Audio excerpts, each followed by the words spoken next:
es que necesitamos que el Espíritu Santo se comience a relacionar con nosotros más íntimamente y nosotros más cerca del Espíritu Santo. Yo les dejo esta inquietud, hermanos, porque siempre vale la pena que nos hagamos la pregunta, pero yo ya me llevo bien con el Espíritu Santo, hablo con Él, ¿sí? Escucho su voz, lo que Él pone en mi corazón, esas inquietudes, esos proyectos, esas visiones, esa carga. Estoy siendo sensible a la voz del Espíritu Santo, hermanos.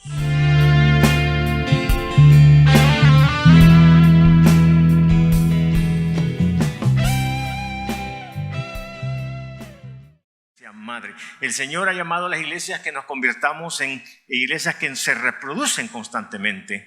Así que yo espero que nos sigamos reproduciendo en los próximos años. Vayan conmigo, por favor, a Hechos capítulo 13 para poderle dar un poquito de base bíblica a lo que nosotros estamos celebrando en esta mañana, ¿no? Y vamos a poner atención a un par de palabras que queremos desarrollarlas también después. Dice de la siguiente manera: había entonces en la iglesia que estaba en Antioquía profetas y maestros. Hermanos, en las iglesias por lo menos deben de levantarse 5 tipos de ministerios, 5 tipos de ministros. ¿Cuáles son? Pues los que aparecen en Efesios capítulo 4, ¿no es cierto?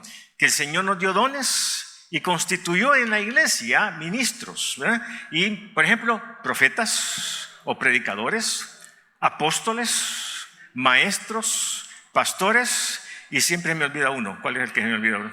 Evangelistas, gracias. No dudo que en esta iglesia, en Antioquía, en Hechos capítulo 13, probablemente habían de todos estos ministerios, de todos estos ministros. La Biblia menciona por lo menos, ¿verdad?, aquí a 2 profetas y maestros. Y eventualmente, a quien el Espíritu Santo escoge, como vamos a leer, se convirtieron en apóstoles. Se convirtieron en misioneros, ¿verdad?, en enviados. Leamos entonces, de nuevo había entonces en la iglesia que estaba en Antioquía profetas y maestros: Bernabé, Simón, el que se llamaba Níger, Lucio de Cirene, Manaén, el que se había criado junto con Herodes el tetrarca, y Saulo. Por lo menos 5. Yo creería que habían más, ¿verdad?, más ministros haciendo más ministerios. Versículo 2. Ministrando estos al Señor, o sea, trabajando para el Señor en relación a la iglesia, y ayunando, dijo el Espíritu Santo. Detengámonos ahí. ¿Cómo fue? Dijo el Espíritu Santo. Habló el Espíritu Santo. Sabemos que el Espíritu Santo algunas veces lo despersonalizamos, pero sabemos que es la tercera persona de la Trinidad. Es una persona. Es Dios. Ahora, dijo. Pregunto yo ahora, ¿no?, para que vayamos nosotros identificándonos, ¿qué le ha dicho el Señor a usted, hermano? ¿Le ha dicho algo el Señor a usted? Pues a mí nunca me ha hablado, no. Bueno, probablemente yo estoy seguro que se ha hablado. El problema es si yo le he escuchado. Yo creo que ahí puede estar la cosa. Si yo no le estoy escuchando por alguna razón, tal vez ando un poco distraído, ando en otro lugar, en otro mundo, iba a decir, ¿verdad? Pero yo quiero decir una cosa, hermanos, que el Señor, el Espíritu Santo, dijo, nos habla. Y creo que tenemos que aprender a escucharle, ¿verdad? ¿Cómo lo hace? De diferentes maneras. Pero aquí encontramos entonces al Espíritu Santo, a aquella congregación en Antioquía, que les habló y les dijo. ¿Y qué es lo que les dijo? Versículo 2 siempre: apartadme a Bernabé y a Saulo para la obra a que los he llamado. Apartádmelos. Casi que habla de pertenencia. Apártenmelos, ¿verdad? Tengo una labor para ellos específica. Van a ser apóstoles, ¿sí? Van a ser enviados. En el libro de los Hechos, hermanos, encontramos el nacimiento de la iglesia, encontramos el desarrollo de la iglesia, pero también encontramos la expansión de la iglesia. Y entonces eso es la naturaleza de la iglesia, ¿verdad? Nosotros podemos deformar, desnaturalizar esa labor hoy en día, pero Vista Hermosa no podemos ni descuidarla, ni deformarla, ni desnaturalizarla. Nosotros somos una iglesia enviadora. Nosotros somos una iglesia misionera. No tenemos que ponerle afuera, ¿verdad? Iglesia Bautista Vista Hermosa misionera. Es que la naturaleza misma de la iglesia es el expandirse. Ahora, donde quiero yo poner atención en esta mañana, que le pongamos atención, es a lo siguiente. Dice entonces que el Espíritu Santo los escoge y los envían. Versículo 3, entonces habiendo ayunado y orado, les impusieron las manos y los despidieron. Impusieron manos, es una ceremonia donde estamos acreditando a estos hombres que el Espíritu Santo ha apartado. Nosotros no nos toca más que confirmar lo que el Espíritu Santo está haciendo en la congregación. Está levantando ministros en este lugar. Y nosotros solamente tenemos que decir lo que el Espíritu Santo hace. Tal vez nosotros no lo hacemos, pero el Espíritu Santo sí lo está haciendo. Ahora, con esto en mente, vayan conmigo por favor al capítulo 14, siempre del libro de los Hechos, y veamos aquí un par de elementos. Pablo ha comenzado aquí, en el capítulo 13, lo que se llama su primer viaje misionero. Sabemos que Pablo hizo 3 viajes misioneros. En el primer viaje misionero está contenido aquí en el capítulo 13 y capítulo 14, y al final entonces de su primer viaje misionero, entonces él hace estos comentarios. Dice de la siguiente manera: no han pasado días ni semanas, han pasado años. Algunas veces nos creemos que el primer viaje misionero fue de semanas, ¿verdad? Fue de años, hermanos, llevó mucho tiempo. Pero entonces dice en el versículo 24 del capítulo 14: pasando luego por Pisidia, vinieron a Panfilia, y habiendo predicado la palabra en Perge, descendieron a Atalía. De allí navegaron a Antioquía, desde donde, y aquí añaden un dato que no aparece en Hechos capítulo 13, algo que hicieron cuando le impusieron manos, pero aquí está el comentario. Dice, de allí navegaron a Antioquía, desde donde habían sido, hermanos, ¿qué es la palabra? Encomendados, haciendo alusión a Hechos capítulo 13. Pero si vamos al versículo 22, siempre el mismo capítulo, vemos que Pablo al final de su viaje misionero, cuando ya ha visitado a todas las iglesias donde comenzaron una congregación y algunas de ellas las repitió antes de irse a Antioquía a darle el reporte, después de algunos años, como repito, entonces miren lo que está diciendo Pablo en su comentario. Confirmando los ánimos de los discípulos, exhortándoles a que permaneciesen en la fe y diciéndoles: es necesario que a través de muchas tribulaciones entremos en el reino de Dios. 23.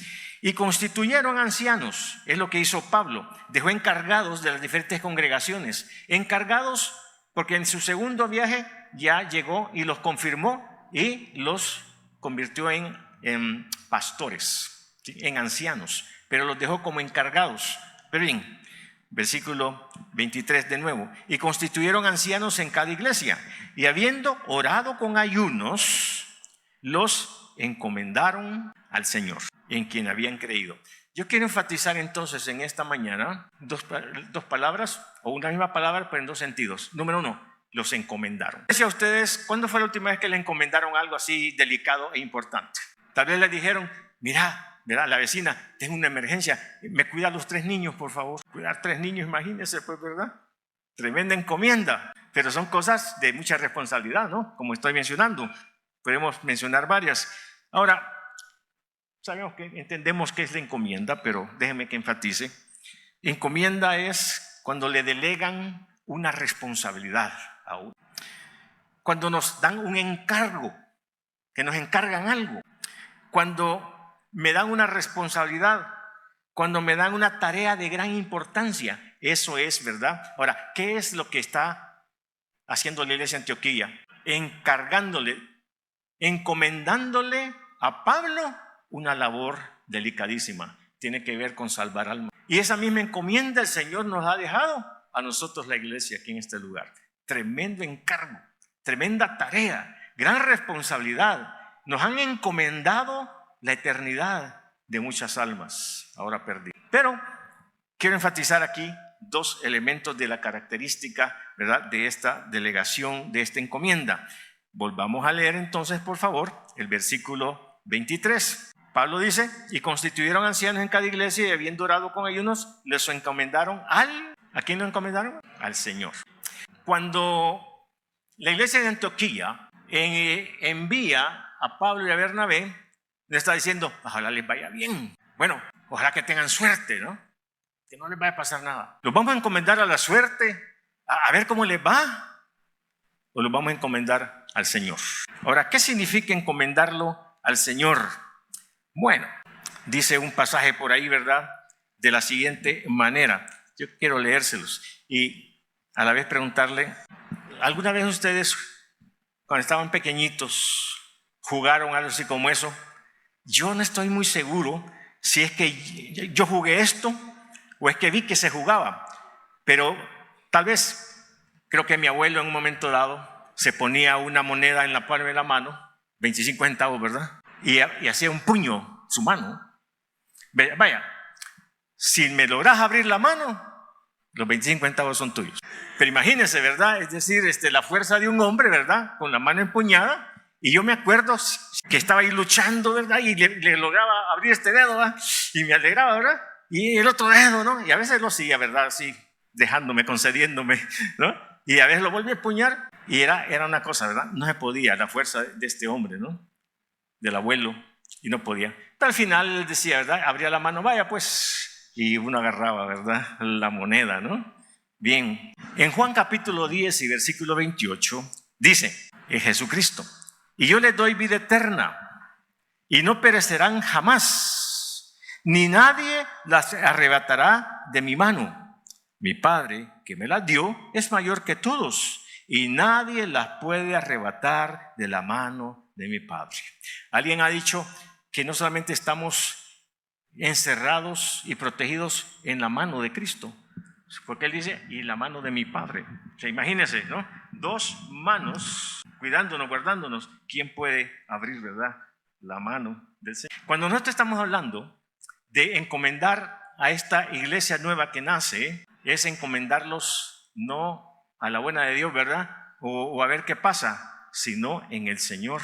Y eso es lo que tenemos que tener en oración y a partir de ahora, encomendarnos al Señor. Qué bueno es estar en las manos del Señor y estar ahí sintiéndonos protegidos, ¿verdad? Y estamos en el puño del Señor. A eso nos referimos cuando entonces Pablo, ¿verdad? Está diciendo que los encomienda en las manos del Señor. Encomendemos nosotros, hermanos, a la iglesia hija, ¿verdad? En las manos del Señor. La segunda expresión que aparece ahí es entonces, ¿verdad? Volviendo al capítulo 14 y ahora lo que pasó en Antioquía. Dice entonces, versículo 26, de allí navegaron a Antioquía, de donde habían sido encomendados, pero ahora no dice al Señor, hoy dice a la gracia de Dios. ¿Pero esto qué significa, hermanos? En términos más concretos, la gracia de Dios, hermanos. Todos sabemos, ¿verdad?, que hemos sido salvos por gracia. Es decir, cuando hablamos de la gracia, estamos hablando de que Dios nos ha salvado incondicionalmente e inmerecidamente. Pero en este caso, no solamente la gracia tiene que ver con la salvación, tiene que ver con una cantidad de aspectos que vale la pena que nosotros lo estemos considerando siempre. Vayan conmigo para ver algo de esto a 1 de Pedro capítulo 4 versículo 10. Dice de la siguiente manera, cuando hablamos de la gracia de Dios, hermanos, se manifiesta, yo diría, con una infinidad de cosas. No sé si usted, hermano, ha tenido quizás la curiosidad de escribir todos los aspectos de la gracia de Dios, todo lo que viene en el paquete de la gracia de Dios hacia nosotros. Podemos quizás comenzar un día de esto, ¿verdad? Cada vez que comencemos a leer la Biblia, bueno, es que todo lo que tenemos lo hemos recibido por la gracia de Dios. Pero déjenme que en esta mañana hablemos de algunas cuantas cosas, ¿verdad? Para que entendamos que cuando hablamos de encomendar a esta iglesia, ¿verdad?, en las manos de Dios o en su gracia, ¿qué esto es lo que significa? Veamos entonces acá en 1 de Pedro capítulo 4 versículo 10, dice, cada uno según el don que ha recibido, parte de la gracia de Dios, ministrelo a los demás. Todos los dones y talentos que hemos recibido no son para nosotros, sino para usarlos en relación a los demás, como buenos administradores de la multiforme gracia de Dios. Hermanos, ¿sabía que usted y yo y cada cristiano somos administradores? ¿Qué significa ser administrador? Gerente, mayordomo, ¿verdad? Pero significa que el Señor nos ha dado a nosotros tantas cosas para que las ministremos, pero necesitamos saber de qué estamos hablando, ¿verdad? En términos más concretos, cuando decimos que hemos recibido qué cosas. Miren, ¿a qué me refiero? Dice de nuevo, como buenos administradores ¿de qué? De la multiforme gracia de Dios. Multiforme, ¿qué significa? Muchas formas. La gracia de Dios toma diferentes formas, tiene que ver con muchas cosas.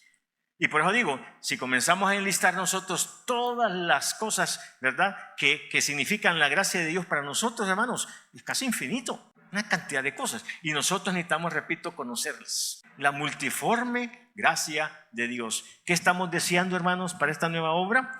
Que ellos vivan, ¿sí?, con todo eso que el Señor les ha dado para hacer su obra. Vamos a ver ahorita algo también aquí en 1 Corintios capítulo 12, para que veamos un poquito más en detalle lo que estamos hablando de esa multiforme gracia de Dios. La gracia de Dios que toma diferentes formas, cientos de formas. Vayan conmigo entonces a 1 Corintios capítulo 12. Vamos a ver por tres cosas grandes, ¿verdad?, y que tienen que ver con un aspecto ministerial, que es lo que estamos enfatizando en esta mañana o que queremos hacerlo. Dice entonces, capítulo 12, y versículos 4 y 6, de 4, 5 y 6. Tres cosas, hermanos. Ahora bien, hay diversidad. ¿Qué significa diversidad, hermanos? De nuevo, ¿verdad? Muchas cosas. Hay diversidad de dones, pero el Espíritu es el mismo. Segundo, y hay, versículo 5, diversidad de ministerios, pero el Señor es el mismo. Y hay, versículo 6, diversidad de operaciones, pero Dios que hace todas las cosas en todos es el mismo. Aquí estamos hablando de la gracia de Dios que se va a manifestar en tres cosas. Número uno, ¿qué cosa dice, hermanos? Versículo 4, dones, regalos de Dios. ¿Nos falta algo, hermanos, para hacer la obra de Dios? ¿No? Tenemos que Dios nos ha dado herramientas, dones, capacidades, talentos, habilidades. Esa es la gracia. La segunda cosa, versículo 4, versículo 5, y hay diversidad de ministerios. ¿Qué cosa son los ministerios? Gente, o sea, ministros que llevan a cabo trabajos. Bueno, siempre el ejemplo clásico, ¿verdad? Ministerio de Salud, Ministerio de Trabajo, Ministerio de Defensa, Ministerio aquí, Ministerio allá. En la iglesia, ¿cuántos ministerios tenemos aquí, hermanos? ¿Se ha puesto a pensar en todos los ministerios que hay aquí? Y cada ministerio se necesita ministros. Dios nos ha dado ministros. Nos ha dado entonces cosas que hacer, labores específicas. Y la tercera cosa, y hay diversidad de operaciones. ¿Operación qué significa? Formas de hacer las cosas. Diferentes formas, diferentes métodos. No solamente hay una manera de hacer las cosas. Una cosa se puede hacer de diferentes maneras. Unos quieren evangelizar con folleto, tocando puertas, ¿verdad?, por la radio. Es decir, hay diferentes formas de operaciones. Eso es, hermanos. Todo lo que Dios nos ha dado, eso es parte de la gracia de Dios en el sentido ministerial como estamos hablando. Ahora, veamos algo más también entonces. En Hechos capítulo 4 y versículo 33. Volvamos a Hechos capítulo 4 y versículo 33. Hechos. Tiene que ver entonces con los aspectos de la vida. La gracia de Dios tiene que ver con aspectos de la vida. Dice entonces, leamos el versículo 32. Y la multitud de los que habían creído eran de un corazón y un alma, y ninguno decía ser suyo propio nada de lo que poseía, sino que tenían todas las cosas en común. 33. Y con gran poder, me gustan los superlativos. ¿Se ha fijado usted en los superlativos en la Biblia? Y con gran poder, no es con gran poder, dice, los apóstoles daban testimonio de la resurrección del Señor Jesús. Y aquí va la frase: y abundante gracia era sobre todos ellos. ¿Cuánta gracia, hermanos? Miren qué nivel podemos vivir nosotros, ¿verdad? Vivimos en el nivel de la abundancia de gracia, ¿sí?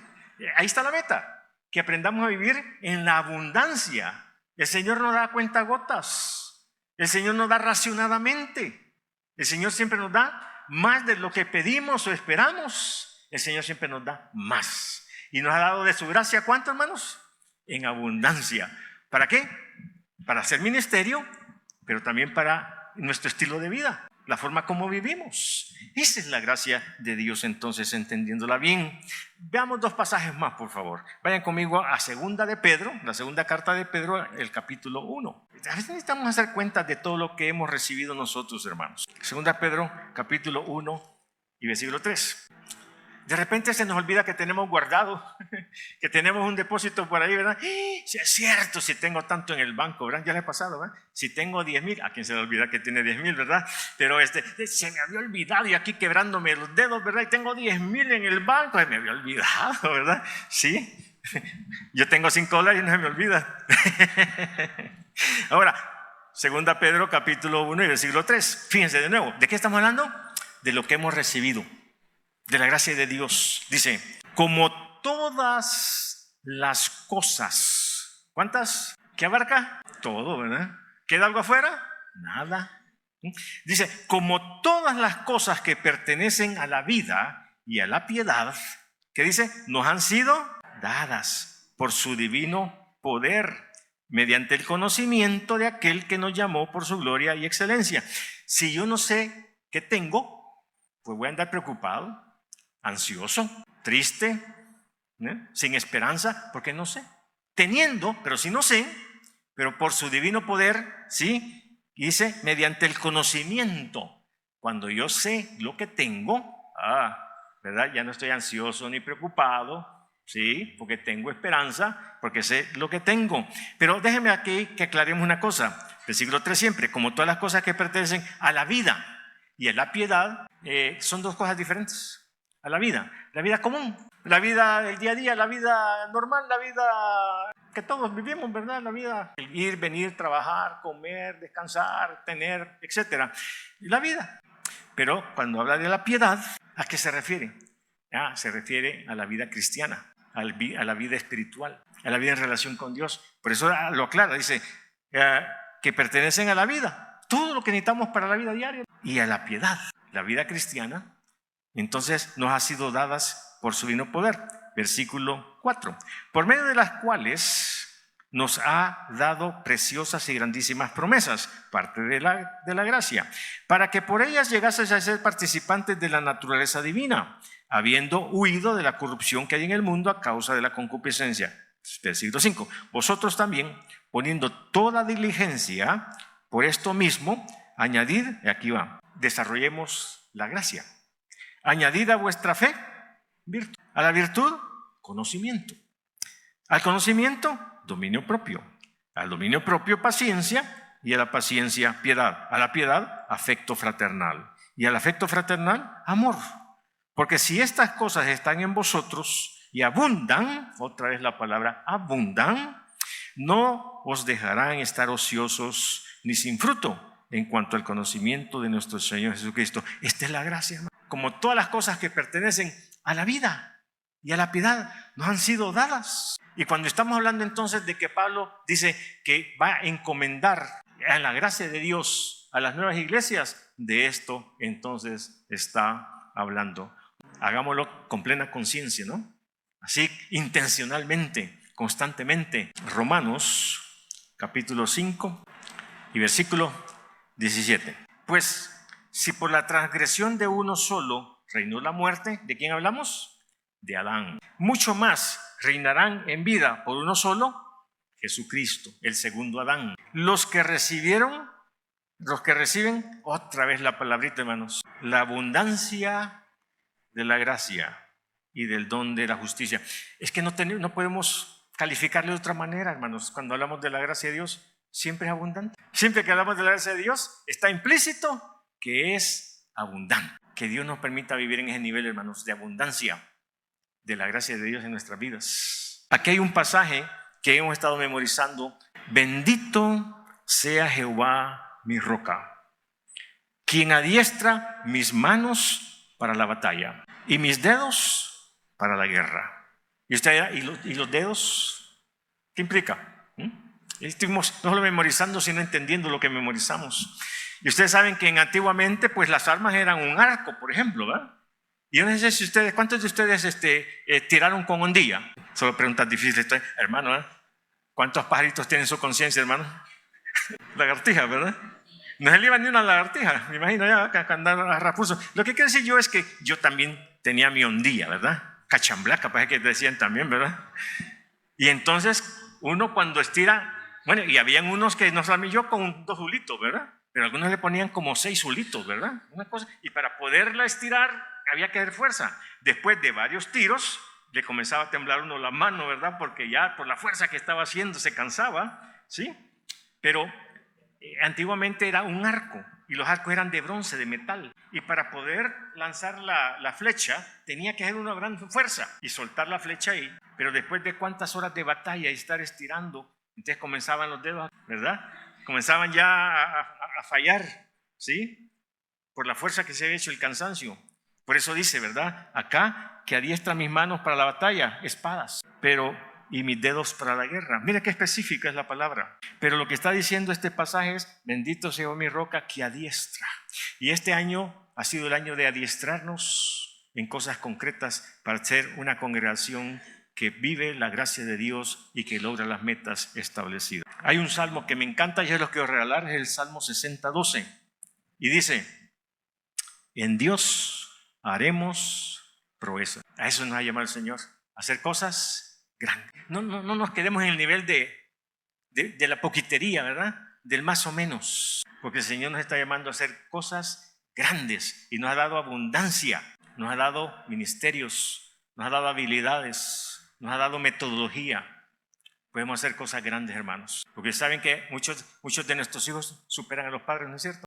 Vayamos a ir concluyendo ya con Hechos 14. Volvamos donde comenzamos, Hechos 14. Y en el versículo 26. Vamos a ver, de nuevo. Pablo y Bernabé escogidos, Hechos capítulo 13, por la iglesia de Antioquía, y los encomiendan. Y los encomendaron a hacer cosas específicas y concretas. Al final de varios años, cuando ya Pablo está terminando su primer viaje misionero y preparándose para ir a hacer un reporte a la iglesia que los envió, miren los comentarios que surgen allí. Dice entonces, versículo 26, de ahí, 14:26, de ahí navegaron a Antioquía, desde donde habían sido encomendados a la gracia de Dios. ¿Para qué? Para la obra que habían cumplido. Los encomendaron para las misiones. ¿Lograron o no lo lograron? ¿Tuvieron éxito? Lo lograron. Que habían, cumplieron. Así que nosotros, Vista Hermosa, hermanos, estamos para cumplir la obra que nos han encomendado. Hay una cosa que encontramos nosotros aquí en Hechos 13, que yo lo mencioné anteriormente. Dice el Espíritu Santo, ¿verdad? Dijo el Espíritu Santo. Dijo. Ya nos preguntamos si hemos escuchado la voz de Dios. Porque ¿qué ha hablado? Ha hablado. Si hemos escuchado, es otra cosa. Y quiero preguntarles, ¿no es cierto que hemos tenido que aprender a relacionarnos con los demás? El esposo tiene que aprender a relacionarse con la esposa, ¿sí o no? No está fácil, ¿verdad? Y más difícil que la esposa se relacione con el esposo, ¿verdad? Ajá. ¿Es aprendido o no? Esta mujer, ¿verdad? Y comenzamos con frases bien salvadoreñas, ¿verdad? ¿Sí? Esta mujer, ¿verdad? Es que yo no la entiendo, ¿verdad? Yo tampoco le dicen al esposo. estamos parejos. O sea, es aprendido. Padres tienen que aprender a relacionarse con los hijos, ¿no es cierto? Si son 5 hijos, cada uno es diferente. Y tiene uno que considerar las diferencias para aprender a relacionarse con ellos. Hijos tienen que aprender a relacionarse con los padres, con los abuelos, entre los hermanos. ¿No es cierto que tenemos que aprender a relacionarnos con los vecinos? Que hay unos vecinos difíciles. ¿O no tenemos que aprender a relacionarnos con los compañeros? Ay, si yo estoy en ese trabajo porque ni modo, la necesidad. Y relacionarme con el jefe, ¿no? ¿Sí? Abusivo y todo esto. Pero tenemos que aprender a relacionarnos. No podemos irnos a la luna porque a mí la gente no me llevo bien con la gente. Tenemos que aprender, hermanos. Pero el punto es, y aquí va el punto, ¿ha aprendido usted a relacionarse con el Espíritu Santo? Es que hay que aprender a relacionarse con el Espíritu Santo, un Dios invisible. No es un Dios, ¿verdad? Como nosotros que podemos vernos y conocernos y ver características. Dios es invisible. Y no nos engañemos, es difícil relacionarnos con un Dios invisible, pero no ausente, sino presente y cercano, con el que podemos tener intimidad. El Espíritu Santo es la tercera persona de la Trinidad, es una persona incorpórea, pero es una persona. Podemos relacionarnos de tú a tú con el Espíritu Santo. Pero hermanos, ¿por qué digo esto en este punto? Y el Espíritu Santo les dijo, les habló. Entonces la pregunta es, no solo ya estoy escuchando la voz de Dios, sino realmente yo me estoy relacionando. Porque miren, ¿por qué estoy diciendo esto para terminar? Porque los comentaristas, los estudiosos de la Biblia, dicen que el libro de los Hechos no debe llamarse los Hechos de los Apóstoles, porque así se llama. No es que esté en la Biblia, ¿verdad? Ese nombre. Pero se conoce como los Hechos de ¿quién? De los apóstoles. El gran Pablo, el gran Pedro, ¿verdad? Y los demás, haciendo cosas maravillosas. Pero dicen, no debe llamarse los Hechos de los Apóstoles. Debe llamarse los Hechos del Espíritu Santo. Porque quien está obrando es el Espíritu Santo a través de los apóstoles.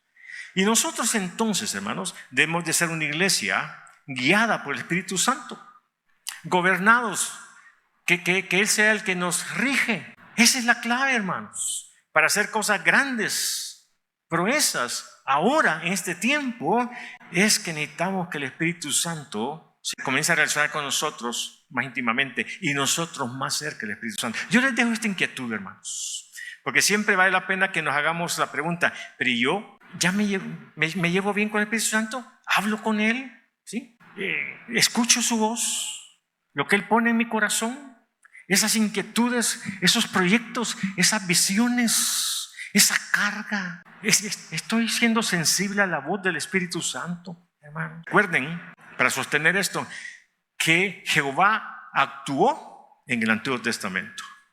Jesucristo actuó en el periodo de los evangelios. Jehová cumplió su tarea en el Antiguo Testamento. Jesucristo murió por nosotros en el periodo, eso fue su labor. Pero ahora no os dejaré huérfanos, vendré otra vez. Hoy es el periodo del Espíritu Santo y tenemos que comenzar a relacionarnos, a aprender a relacionarnos con Él. Que Dios nos ayude. Vamos a orar.